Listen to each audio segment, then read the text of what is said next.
Welcome back. Today I'm going to again talk about Mordheim City of the Damned, and today I'm going to give some general tips and things I wish that I would have known when I was first starting this game, because it would have made it way easier for me. I'll kind of discuss some of the techniques that you can use against the AI to help you kind of force its hand in certain movements, because once you understand how the AI works in this game, you can use it to force it to be like, okay, if I'm going to leave this guy here, I know they're going to run to me, and then you can get some surrounds and do other kind of techniques and maximize your debuffs and things like that. So I hope that this will help, because I think a lot of people really get turned off of this game just with how brutal it is. But really, once you understand how it works, it's not so bad. Certainly, it can be extremely frustrating because you can get some really bad rolls, and then your guys can get killed. Other times, if somebody gets crit and stunned, then they'll just run over and kill you.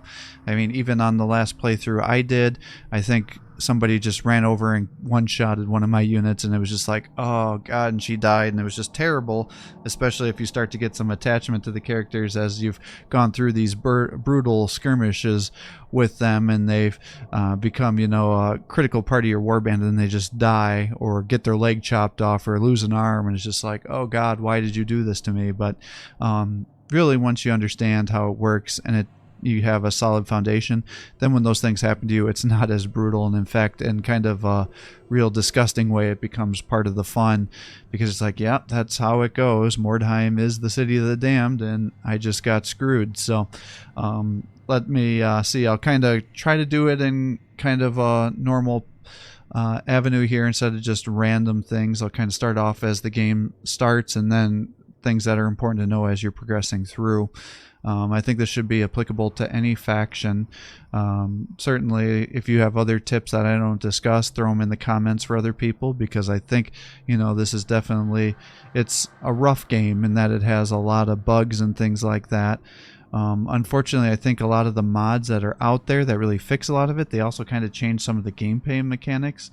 Like, I think what I was reading about is there's something called the Paranoia mod, and that really fixes a lot of the bugs in this game, but then it also changes the way the gameplay is. So on my playthroughs, it's just with the standard game, in case somebody doesn't go through the mods. Eventually, I'll probably go through and play at least one playthrough with the Paranoia mod, but I really got to take a break from this game, because now that I've done a couple of playthroughs with every faction, I'm a little burned out on it, and I got to give myself a break here. But that's not to dissuade you from playing this game. Like I said, I think it's real fun. I have a lot of nostalgia for this game. In fact, I think this was probably the first Warhammer game I've ever played. So, certainly know I've got rose-tinted glasses on when I think back at this game. But now that I've, sunk hundreds of hours into this game, I think I can make your playthrough be a little bit easier. So I think the biggest thing to know is you're going to lose people in this game, so do not become overly attached to your units. People dying, getting massive injuries, it's just part of the game. And once your guys start to suffer injuries that are just not going to be compatible with your playstyle, you need to just can those guys. You need to be very capitalistic, cutthroat. Like, you're not going to be a part of this warband anymore. You don't want to be wasting money on these guys. You can them if you're not going to need them anymore, or they have an injury that's just going to be too much for you here.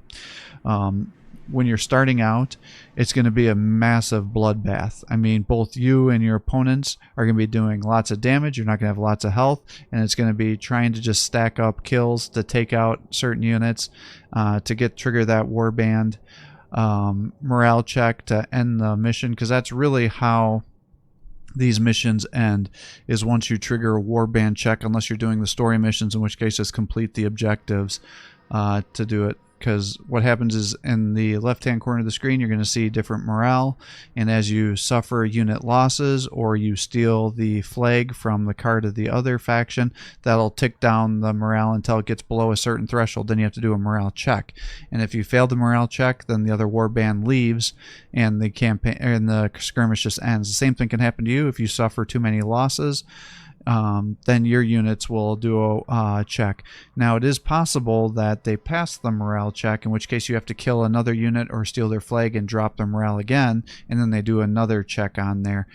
You can use that to your advantage to get the most amount of kills, or if you're playing an assassination mission, make sure you're focusing on assassinating the guys and stealing whatever token they have, because you need to have that in your inventory of your units to be able to complete the objective. It's not just killing the units, it's taking that token. So it definitely feels bad if you kill all the units that you need to for the assassination, but you don't have their tokens, then you don't get the credit for completing the objective.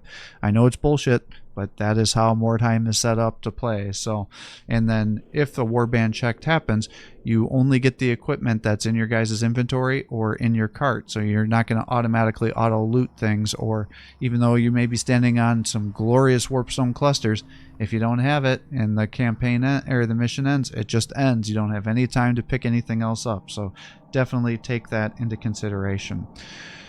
Also, I think a lot of people, when they're starting out, they're like, oh, I'm going to give this guy a bow and play at range. That is not the way to do this. At the start of the game, it doesn't matter if you're going to be building these guys out as melee or ranged. Everybody is a melee at the start of the game, okay? And if you want to start out with two-handed weapons for the increased damage, fine, because your guys are only going to have 3 offensive points, so you can have 1 charge, or you can give them 2 one-handed weapons. But generally at the start of the game, you're not going to want to do shields because you're not going to have enough defenses and melee resistance and parry skills for it to make sense. So everybody's going to have two-handed weapons or 2 one-handed weapons if you have enough of them for it, okay? Because that's going to help you get the massive amount of damage out, because you're going to try to, at the start of the game for the first several missions, it's going to be about who does the most damage quickest and getting kills. And then once your guys are injured, you're not going to have a way to heal, so start to run them away from the combat and maybe send them on the map to start getting some treasure chests to get additional equipment or collect some warpstone. But in the beginning, you're going to want to have all your guys together, and generally I think throughout the game you're generally going to want to have all your guys grouped together and maybe have 1 or 2 guys out on the map clearing buildings to get items and collect warpstone. The big thing is just make sure you're always looking at the map to know what's happening there, because if there's big groupings of warpstone, you're going to want to have all your guys kind of run out there to get as much warpstone, because the whole game is centered around collecting that warpstone. So just keep that into consideration. Once your guys have leveled up that where they're starting to get 4 offensive points, then I think it generally makes sense to transition all those guys to one-handed weapons with a shield, because now you'll get 2 attacks instead of the 1 attack with the two-handed weapons. And because your guys are going to have such terrible hit chances, generally having 2 attacks is going to be better than just having 1 giant attack. Because once you start to level up, then your guys and your opponents are either going to be in a parry stance or a dodge stance, and then you'll have to, because what happens is you'll attack, you first do a roll to see if you hit. If you just miss, that's the end of it. If you hit, then it has a chance to either parry or dodge, and if they parry or dodge, then no damage is dealt, and then they've successfully negated that attack. And then you'll have a certain amount of parries or dodges. Early on, you're only going to have 1. Later in the game, you may have 2 or 3, depending on if you've mastered sidestep or your parry ability. So take that into consideration as well. And then, again, once you get into 4 offensive points, you can consider maybe getting somebody to start using some ranged weapons with the basic bow, because then they'll be able to do 2 attacks. But again, I generally recommend not doing that until you've got the rapid reload skill learned, so then you can reload your weapon quicker and still have some defense and be able to move around a little bit and even be able to aim to help get them further. But until then, again, I think it generally makes sense just to have everybody in melee. Now, that doesn't mean when they level up that you're putting points into melee. You're going to be wanting to put it into ballistic skill, which is going to increase your range damage and hit chance. But again, it takes a long time in this game to really create a good ranged unit. So again, they're going to likely have to stay in melee for a while until you get them leveled up to a point where they're going to be reasonable.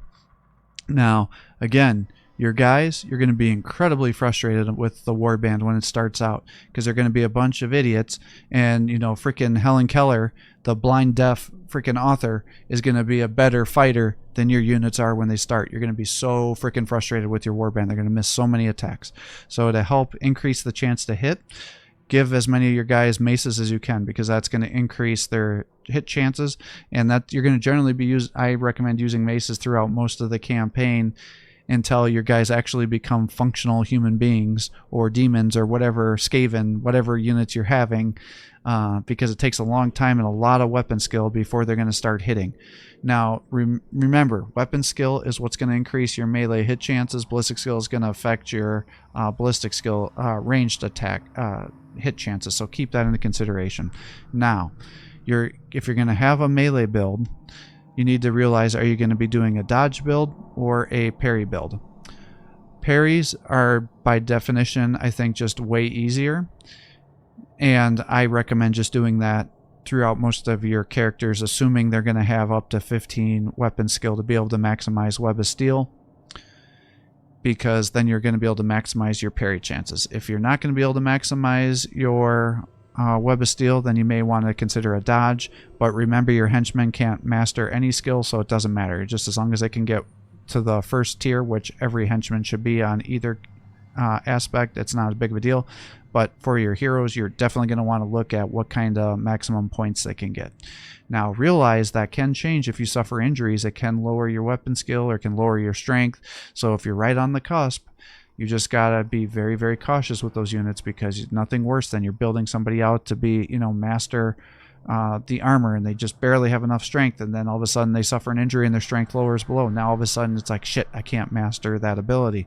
So just be very cognizant on what kind of builds.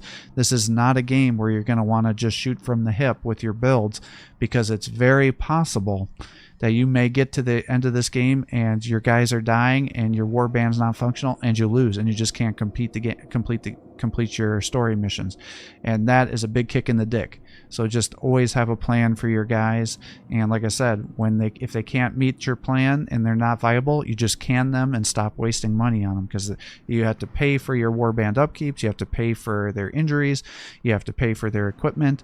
So if they're not going to meet your goals, you just get rid of them.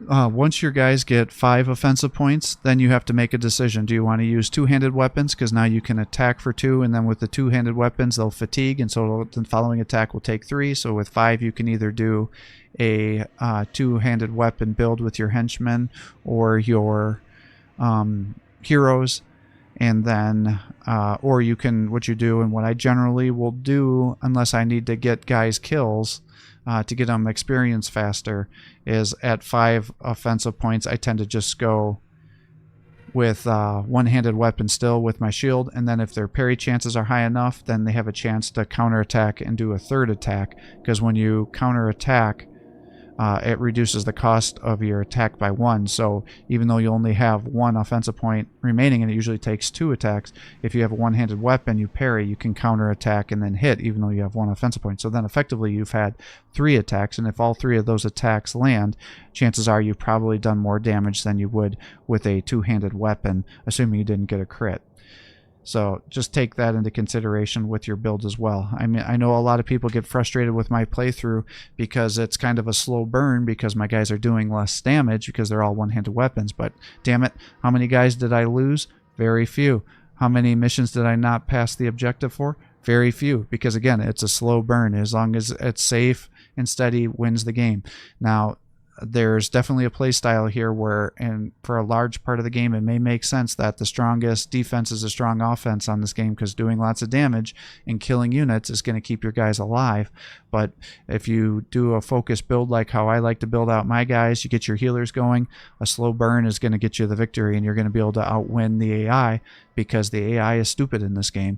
And once you cheese them a little bit and you know how they're going to work, you can make it to your advantage, because they're going to spread their guys out throughout the mission and have a few guys out just doing nothing or guarding their cart, whereas you're going to have your guys together and you're going to just turn in, because it always just tends to turn into like this big scrimmage in the middle of the game, in a big brawl, and so you're gonna be kind of slamming guys into each other, and so it's gonna be who can trigger the all alone attacks, who can kill guys first, and again, if you have good healing potential and good tankiness and you can parry things, you're gonna outlast your opponents. So take that into consideration. Now, while the parry builds are the easiest builds to do, and I think are generally the most viable, you need to be aware that there are certain weapons in this game that can't be parried. You can't parry ranged attacks, although I don't think you can technically dodge them either. It's just it hits or it doesn't. But if there's a unit that has bracers, or the mutations that to their arms, or are attacking with armbands, those 3 weapons, they can't be parried. So effectively, you either get hit or you don't get hit, but you can dodge them. So in those aspects, towards the late game, if you have units that are dodgers, they will have more viability and against every unit compared to your parriers, which are not going to be able to be good against taking out certain impresses because they're going to get past your parry. Now, your Crypt Ghouls and the Sisters of Sigmar, Sigmarite lady, whatever she's called, or the ogres that are going to have regular melee weapons, you can parry them. But for the demon spawn and the the possessed with the chaos guys, or the rat ogre, they're going to have bracers or armbands, and then you're not going to be able to parry those guys. So just take that into consideration when you're having guys engaging certain units, that you're not going to be like, oh, these guys that can parry, whereas my other units can dodge. If you're going to be engaging those units, you're probably going to want to have your dodgers there so they have increased chance to survive the engagement. So just take that into consideration. But again, for the most part, I like parriers because I'm going to be putting all my weapon skill in there. It's going to increase my chance to hit melee, and then I can also maximize my strength, which is going to increase the damage I deal when I hit with my weapon, and it'll also increase the amount of opening spaces I have available in my backpack, so I can carry more items. Therefore, I can get more, more payments on my skirmishes, because I can carry more warpstone and I can carry more enchanted equipment, which is going to sell for more, and also increase the chance of me finding good stuff, so I can end up getting a more successful campaign. And if I find formulas which are going to allow me to do enchantments later in the game, I can then select certain enchantments to get the maximum amount of success towards the end of my campaign, because by the end of the campaign you're going to want to start enchanting things, and then by having the best enchantments you're going to guarantee you have the best equipment. Now, the one caveat to that is, if you're going to use your spellcasters like your Sigmarite priests or your Sisters of Sigmar or your Chaos guys, if you can find the formulas for devotion, if it's blue, then you're going to want to put that on your blue items right away. And if you get purple and you can find the purple version, then you're going to want to spend that right away, because that's going to be a resource that you're going to be using. Likewise, if you get recovery enchantments, especially the blue or purple formulations, I definitely recommend you put that on your shields as soon as you can, because for factions like the Human Mercenaries, what the recovery does is every successful parry you have a chance to heal. So if you can throw that on units, effectively you can have them heal themselves, especially late game when their parry chances are going to be close to 100%, and you're going to be parrying several times every turn. That's getting up to 30 health back, and then you're hitting them. So definitely take that into consideration with your formulas, because that can make it very powerful for you here. The other thing I would say is, if you're starting out, always focus on the Warpstone missions, unless it's like a deadly difficulty or something that's going to be too high leveled for you. Because again, Warpstone is what you're going to need to get resources to help level up your guys, because when you level up, not only you get to use your the points that you can allocate, but it's going to give you skill points, or if you're a mage, skill points and spell points, and that's going to be a significant cost for you. So by always focusing on the Warpstone missions, one, you should be able to guarantee or almost guarantee that you're going to be able to complete your objective, which is to gather a certain percentage of the warpstone compared to the enemy warband, because you're going to want to be doing that anyways, and that will allow you to get additional experience, which will help your guys level up faster, but it'll also give you a lot of warpstone, which you can then use to send to your what would you call it, your backer, your backing faction, because if you don't send in your Warpstone shipments for your backing faction, once you do it 3 times, I think it is, then you'll just fail the campaign. So you always want to have extra Warpstone. But the other thing is, when you're selling the Warpstone, you'll want to send it in shipments, because once you level up one faction, then it's like, oh, I see you're sending it to whatever faction here. Then the faction you're sending all that Warpstone for, they're going to actually start paying you less, because you're like, yeah, you're just giving me all this Warpstone. Clearly, you're my bitch, so I'm going to pay you less. Whereas the other faction is like, hey, come be our bitch. We'll pay you an incentive, like an extra 5 or 10%. So what I'll typically do is try to maximize the shipment to my main faction. By the time they want me to send it out, I'll try to wait as long as I can to send out that shipment to the main faction. But when I send it out, not only will I pay them what they're asking for, but I'll try to send it to maximize their faction. And then the other factions in the game will be like, hey, we're going to pay you an incentive. So then I'll try to maximize to the next faction here, get them leveled up, and then they'll want to pay less. And then the last faction's going to be like, hey, what about me? And then they'll pay you like a 10% bonus for the Warpstone faction, Warpstone shipments that you send them. And then every time you send it to the other faction, it'll null out the other faction and zero it out. So again, you can keep bouncing around to get your incentive payments there to maximize. So I hope that makes sense. But I think once you look at your Warpstone shipment, you'll see what I mean there. But try to always maximize it. Now, the other thing I'll say is, well, you'll usually have your main faction and then 2 sub-factions. What you're going to want to do is look at the sub-factions and see which faction is going to have traits that you're going to want. Because when you're looking at leveling up certain factions, they'll say, oh, we're going to reduce the cost of your strength or your ballistics or your intelligence. And if you're like, oh, I'm going to be doing a bunch of heavy armor builds where I'm going to have to do a bunch of strength, or I'm going to have a bunch of parriers, then, you know, having that reduced cost to the strength and weapon skill are going to be massive cost savings, especially once you start to use the veteran system to give you the scholar perk, which will reduce your training costs even more. Because by far, the biggest expense you're going to have in this game is going to be training your units with their skills and their spells. And then if you're going to hire heavily leveled units, that's going to be your next biggest expense. And then it's going to be your warband cost, because every time you go out on a mission, you got to pay people. And then it's going to be medical costs finally, because every time somebody gets injured, you're going to have to pay to put them in the clinic or pay for their treatments if they suffer injuries. And unfortunately, you have to pay for their injuries and their costs before you can them. You can't be like, oh, you got an injury, I don't care that you're injured, I'm going to fire you. You have to pay for their costs first before you can fire them, if I recall correctly. So just be aware that those are major issues for you. Again, generally you don't want to use your ranged units until you get at least 4 offensive points and you can get their ballistic skill high enough that you get their reload. For any ranged units, you're going to want to focus on their dodge to decrease the amount of damage that they suffer when they're engaged, because eventually one of your ranged units is going to get engaged in melee. So for every unit you have on the field, except for your healers, if they're Sigmarites, or because then you're going to, if they're have Divine Wrath abilities, then you're going to want them to have either a 2-handed Sigmarite hammer or a single war hammer, or if you're a Zinj spellcaster, you're going to want them to have a staff to increase the chance of them being successful with their spellcasting and lowering the Divine Wrath or Zinj curse rate.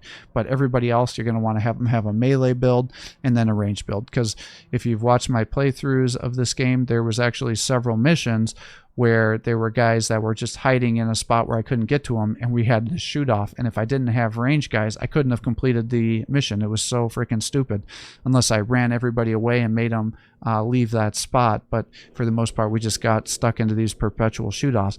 And in that case, it really was like, what was that? I can't think of it there, but they're the Naked Gun, because there's like this scene in the Naked Gun where they're like they're shooting at each other like from 5 feet apart, and you're sitting there missing their shots over and over again. Well, that's what it feels like on Mordheim, especially early on when you have range units that aren't very good because they just can't hit. And so it's like shoot a couple of arrows, hide behind cover, they'll shoot at you, and it's like this back and forth situation. So definitely take that into consideration. Or on the story missions, when they're injured and you can't heal them for whatever reason, if you don't have a healer yet, or you're the mercenary faction and you don't have enough potions, then you just switch them to a range stance. and then you just shoot at range and still can do a little bit of damage. Otherwise, they're effectively just out of the mission, and you just have to go hide them in a corner somewhere until the end of the match. So at least there you can try to get some more shots. The other thing I would say is just remember early on, always try to gang up on your opponents. So if you can, because in the beginning of the game, everybody's going to be a coward. So if you can have 2 guys engaged on one of the enemy units, then you'll trigger their all alone checks, and chances are it's going to fail. And then you're going to be able to get additional attacks of opportunity, which might help you get the kills. And if not, they're going to be running away from you and then just ending their turn, giving you an opportunity to run over there and just bop them in the head again. Something I think that tends to get a lot of new players in trouble is they'll put their guys on ambush stance a lot of the time. And now ambush can be extremely powerful, because if you land your ambush attack, it gives you bonus damage against your opponent, and it makes them kind of off balance. So the following turn you'll have a little bit better chance of hitting them, and they'll have less chance to hit you. The bad side, or the downside of the ambush though, is you don't get to end your turn in a stance. You just end in that ambush stance, you get that damage. But then if they especially trigger your ambush early on, then every one of their other units is going to run up on that unit and start attacking them, because they're not going to have any dodge or parry chances, and the AI is going to make a calculation like, hey, this guy is going to be the easiest to kill, so let's run over here and start attacking them. And so you can really get yourself into a big heap of trouble, especially because now you may have overextended that unit, and it's going to be closer to everybody else, because the AI is going to be like, who do I have a highest chance of killing? We're going to focus on that guy. Who do I have a highest chance of hitting? We're going to focus on that guy. And then who can we finally, I think their kind of reasoning calculations are, where can I attack somebody and then end in a defensive stance? And again, if you have that one guy that's way out in the middle of nowhere, then he's going to be attacked, and they're going to all run to him because they can end in defensive stances. And that can be a real easy way, especially early on before your guys are very tanky, to get your guys killed. So just be very cautious with your ambush stance. The other thing you need to realize is, unless you're going to put a lot of points into the ambush, generally it's going to not be beneficial for you to be ambushing, because the AI is going to put a lot of their points into increasing their charge distance, and therefore they can outrange your ambush. And if you can also cheese it in a way that if you have guys together, you'll notice that they have these circles for their zone of control. If somebody's in the ambush stance and you can engage it, you can actually walk through different guys' circles and then attack a unit, even though they're in ambush stance, by just walking onto their space, as long as you can go directly from the circle that you're on onto the opponent's circle, and that way you can negate the ambush, and then you can start attacking them without having them to be in defensive stances to bypass their dodge and parry chances. So you can definitely use that to kind of cheese things. Likewise, if they're on a corner, you can run around the corner and hopefully hit their circle just right where they won't activate their ambush stance. You can do that as well. For cheesing the AI, kind of other than using those circle leaps, the other thing that'll work out really well is if you have a weaker unit. If you hide them in a building, then you can set up some really good ambushes for your opponent. And I shouldn't say ambush, because then I think you're in the ambush stance, but if you're in a corner stance and there's only a certain way into a building, or if you're up on a upper level where they're going up the stairs, you can hide one guy in the corner, another one around the corner, and then put them into defensive stances, or have him hiding there and then the other one in an ambush stance where they're not going to be able to take advantage of their ambush. Then you'll charge in there, do damage, and then the following turn you'll run in the other guy and you'll do like some L-shaped ambushes. And you can make it even more if it's like the entrance to a door, so then they move through the door, you're attacking them straight on, somebody's attacking them from the side, and then if they're sticking their butt out the door, you can then have another guy come over and attack them, so then it's like a 3-on-1 situation. So just always keep that into consideration. How can you set up those L-shaped ambushes so it'll be a 2-on-1? Again, triggering those all-alone checks.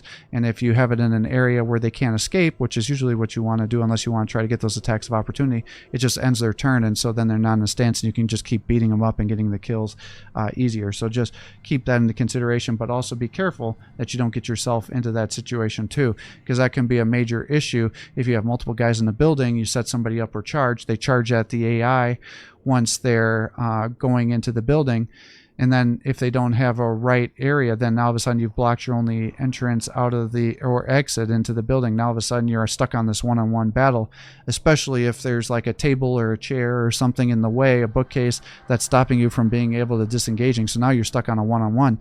And if it's one of your henchmen or one of your weaker heroes fighting a hero, or God help you, if it's an impressive, that guy's going to die because they're going to out damage you. So definitely take that into consideration in your positioning. Let's see, what else can I give you for general tips? Generally, you're going to want to focus on leveling up your healers as fast as possible, because once you get the healers going, then that's going to dramatically increase your sustainability, and it's also going to increase your survivability, because you're going to all of a sudden be able to heal. Because yes, your AI is going to bring healers, but they're not going to spam them nearly as much as what you're going to do. Generally, even if it's a healer, they're going to be spamming it to do damage and not healing. So then that once you get a tanky backed up with a healer, you're going to be able to outlast the AI, assuming you just don't overextend yourself. My other recommendation is sometimes people are really eager to do the story missions. I generally recommend you don't do the story missions until you've leveled up to a point where it goes to a normal difficulty. The reason for that being is there's unlimited AI opponents on the story missions. They'll just keep summoning in guys every turn until you complete the objectives. And if you're not doing it on normal difficulty, like if it's on hard or very hard or deadly, then every one of those AI units that gets summoned in, and they'll summon in early on henchmen, later on they'll summon in enemy heroes as well, then they're going to be getting bonus health, bonus damage against you, so it's just a bad way to go. So definitely don't do story missions until you get it to the normal difficulty. And if you can get yourself a healer, that would make it even easier, or putting yourself into some better armor. What else can I say for you here? We talked about positioning. Oh, something else that I think is really important to know is the AI on this game is really stupid. It'll frequently try to run its impressives through doorways they can't fit through. It'll get confused on jumping down and just kind of end out on like upper levels, where if it ends its turn, it tends to happen where if you end your turn where it's stuck on a spot where it's trying to jump down, the following turn it'll be like, how do I jump down? I can't jump down from here. And then it'll just end its turn, not realizing that it has to move off of the square, because if you're moving onto a spot, you'll have to, where like a ledge, the following turn it won't give you the jump down ability. You'll have to move back and then move out of that spot and then move back to the ledge, and then it'll give you the jump down ability option, whereas the AI is sometimes stupid and gets bugged out on that area. So if that happens, do not feel guilty about setting up your ranged units and just start shooting that guy at range and then just killing him for an easy kill. Because sometimes you don't want to look a gift horse in the mouth. But be careful though, because if you start to move guys closer to them, it'll start to trigger the AI to start thinking differently, and then all of a sudden it may want to just stop running, charging into that door it can't fit through, or trying to figure out how to leap off of that area. It'll start being like, oh, I'll just have to create an alternate pathway because now there's a new target I want to hit. So just be careful that if somebody's bugged out, sometimes it makes sense to just keep those guys away from that bugged out unit and let it just sit there and waste its time while you're killing everybody else, or turn it into a pin cushion and just shoot it from range. But do make sure to keep at least one guy in a defensive spot in case they decide to all of a sudden fix that AIQ, where, because there's nothing worse than you're almost killing an impressive unit because you want to get that bonus experience, because if you kill an impressive, it'll give you bonus experience in addition to completing your side objective. And if there's a demon that's on the mission too, again, you kill that demon, again, you'll get additional experience. But nothing worse than doing that, and then all of a sudden you move in one of the melee guys, like, oh, the following turn I'll run in here and just kill him in melee.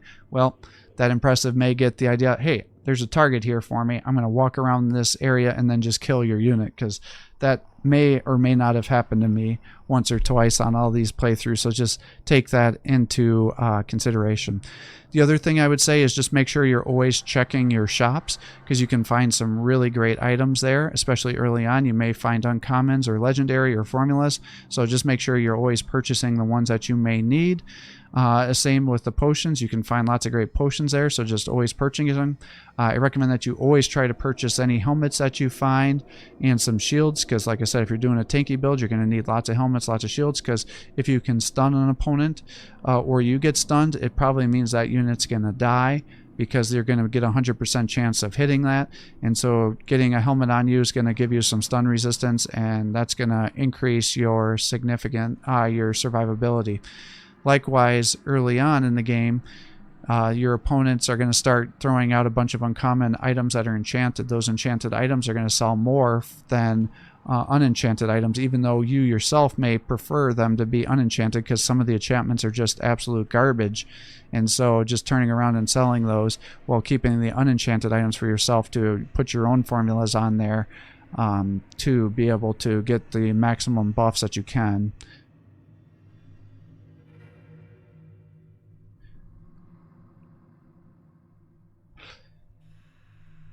Let's see, what else can I give you for advice here? The other thing I guess I would say is, if you're going to be using Divine Wrath characters or Tzeentch characters, just always try to focus on your devotion and decreasing and devotion formulas, or your spell binding, which is the equivalent formula for decreasing Tzeentch's curse. And then almost every spellcaster that's either divine or Tzeentch curse base will have skill points in their passive to lower the risk of activating those. I definitely recommend maximizing those out as fast as possible, so you can start actually making spellcasting be a very viable option. The other thing I would say that sometimes confuses people is how it works in this game is you get melee resistance and range resistance, and that actually affects the chance of units hitting you. So focusing on abilities that increase your melee resistance, or likewise decrease melee or range resistance, will increase your successful chances of hitting units. So for this reason, quick incision is one of the biggest underrated skills in this game, because that will continue to stack, and if you master it, it's going to be 6%, and I think if it's unmastered, it's 3%, but it has unlimited stack. So if you surround guys with like 5 or 6 guys, and they're each attacking for 2 to 3 times, you can effectively negate massive melee resistances and significantly increase your chance of hitting, even if they're been scared, if you're fighting like an impressive unit, because you can just bypass that whole situation, and it'll make it easier for you to negate those parry and dodge chances, because all of a sudden you're increasing your chance to hit. So every time you hit them, you stack that up, stack that up, stack that up, and now all of a sudden a guy that's actually usually pretty hard to hit can be very easy to hit. Likewise, if somebody has a skill which every time you're hitting them, it's increasing their melee resistance, say a Cult of the Possessed with the mutation, make sure that you're hitting them with guys that are actually going to do damage. Otherwise, you're going to just make it even harder for your stronger units to start attacking, because how it works in this game is whoever has the most initiative gets to go first, so you can't cycle through your guys and have your major damage dealers hit and then your lower damage hit towards the end. It's whoever has the most initiative gets to go first, and then you start to get into these cycles. Likewise, if you have weapons that have enfeeblement, that can be huge, because when you hit them, it'll decrease their offensive points. And then if you have a spell that also lowers offensive points, then you can throw that on there. That will stack, but multiple enfeeblements may not be able to stack with each other. But especially if you're fighting somebody that has a two-handed weapon, all of a sudden you take away one of those offensive points, or you take away the offensive points with the enfeeblement and another skill, all of a sudden they're not going to be able to attack you as many times, and that can hugely decrease the amount of damage that you're taking, and totally mitigate the dangers of some of the demons or the impressive units, which are normally like major tier 1 damage dealers. All of a sudden they're dramatically going to be less risky, because they just can't attack, because you're just kneecapping them so badly. Again, always focus on leveling up your spellcasters, and for those are going to include your Doom Weavers, your Globadiers, your Purifiers for your Sisters of Sigmar, their Impressive Unit, and your Matriarchs. Those are going to be, or your Sigmarite Priests. Those are all your healers in this game. So always trying to focus on leveling those up. Unfortunately, the Globadiers cannot heal themselves. But if you have 2 Sigmarite Priests, while they can't heal themselves, they can heal each other. So you can do that to help healing your guys. And then obviously with your Sisters of Sigmar, they can heal themselves by just using that AoE healing.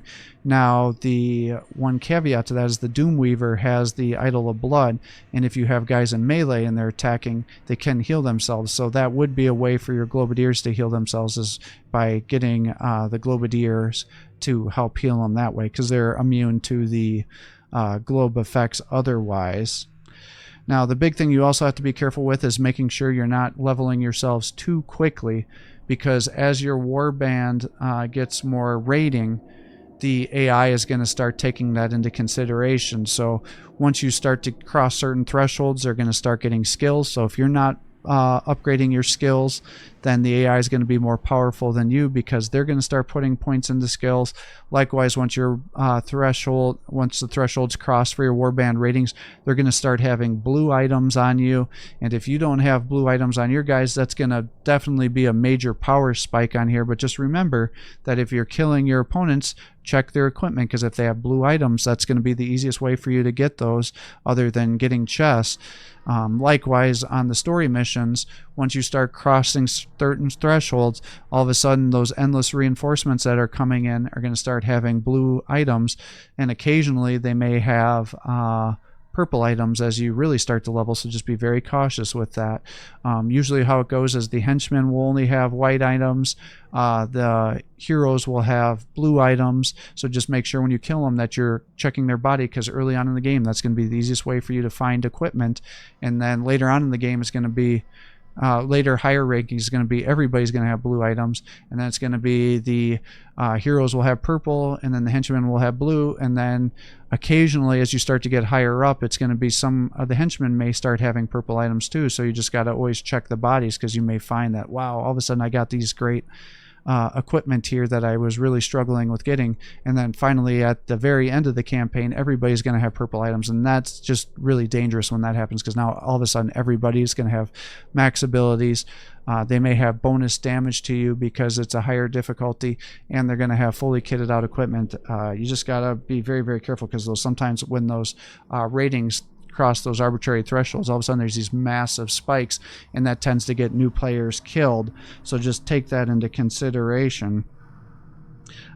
We talked about how to maximize the shipments already, and then just always look at your spellcasters here, because if you can get debuffs that are going to lower your offensive points to your opponents, generally you'll want to get those, because if you can stop them from having lots of offensive points, that will allow you to increase your survivability.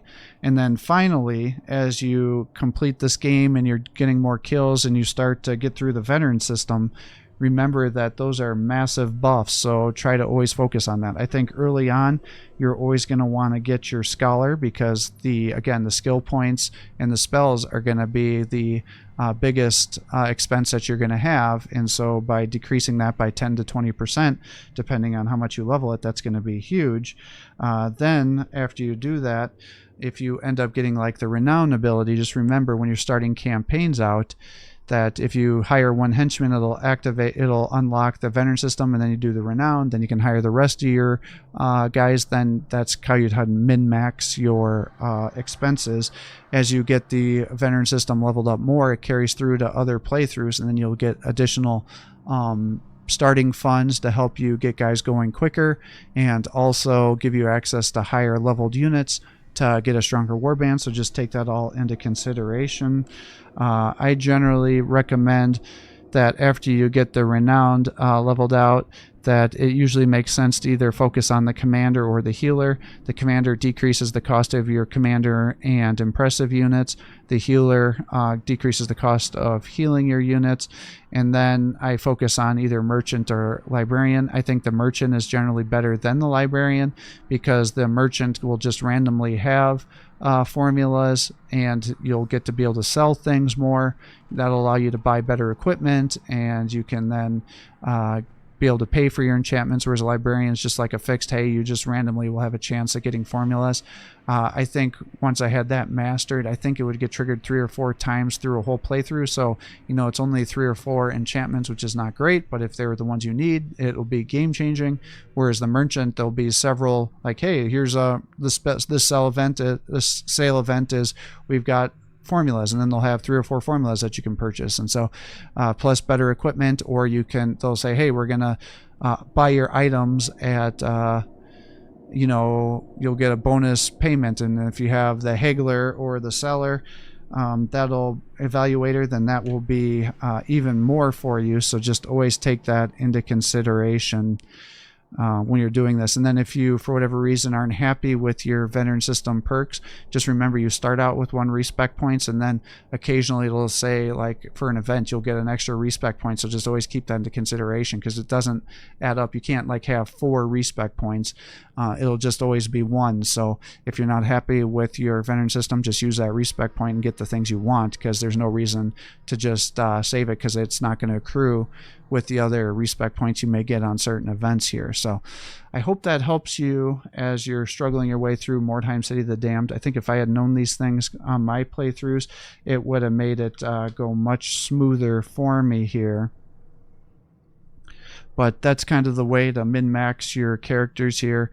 And again, just please have some consideration on how you want to build your units out, because there's nothing worse than investing and, you know, clawing your way through a campaign, and then you have weak characters by the end of it, they get killed, and then you can't complete the war band, because that is just a terrible feeling and a big waste of time when that happens. That's one way that these permadeath games can definitely kick you in the dick and make you regret your life decisions. But I think if you know these things, you get an idea of how I like to build out my characters. Please look at my faction build guides for every faction, and then kind of I did also a summary video with my thoughts on each faction, so you can use it to focus on your own play style. I think that'll help you and make you enjoy this game, because it is a good game. It's definitely a diamond in the rough, but once you appreciate how the AI functions, how the mechanics are, you can definitely have a lot of fun with this game. So thanks for watching. I hope you're enjoying these videos. If you are, please give my channel a like and subscribe. Encourage me to post more content for you. Have a great day.